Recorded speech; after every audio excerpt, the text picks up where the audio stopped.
మీ అందరికీ బహుశా పరిచయం ఉన్న మన respected education secretary madam Yogita Radha madam Nizamabad పిల్లలు స్పెషల్ గర్ల్ చిల్డ్రన్తో అందులో భాగంగా అంటే కలిసి కావచ్చు పిల్లల పేరెంట్స్కి సరైన బస్ సౌకర్యాలు లేకపోతే మేము కొంచెం తీసుకోవడం జరిగింది.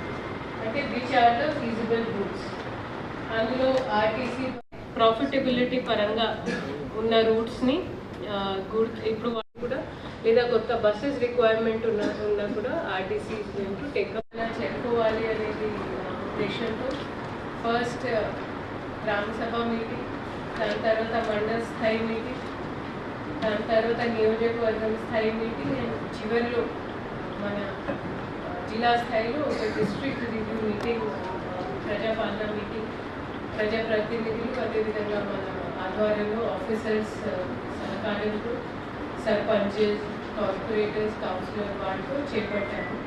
సో దీంట్లో ఇప్పుడు మనకి మండే నాడు ఆనరబుల్ సీఎం సార్ ద్వారా రివ్యూ కూడా చేయడం జరిగింది. సార్ కొన్ని ఇంపార్టెంట్ ఇన్స్ట్రక్షన్స్ మన రెస్పెక్టెడ్ చీఫ్ సెక్రటరీ గారి ద్వారా మనకి ఇవ్వడం జరిగింది.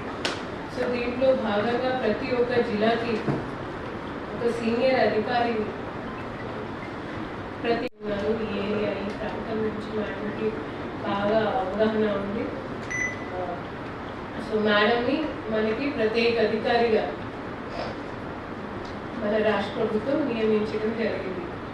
సో దీంట్లో ఇప్పుడు మనం చేయాల్సిన పని ఏంటంటే ప్రజాపాలన నిర్వహించాము, అదేవిధంగా ఆ ప్రజాపాలనలో ఉన్న ఇష్యూస్ ఫ్లాగ్ అంటే మనం ఏమేం ఇష్యూస్ ఎదుర్కొన్నాము, తర్వాత దాని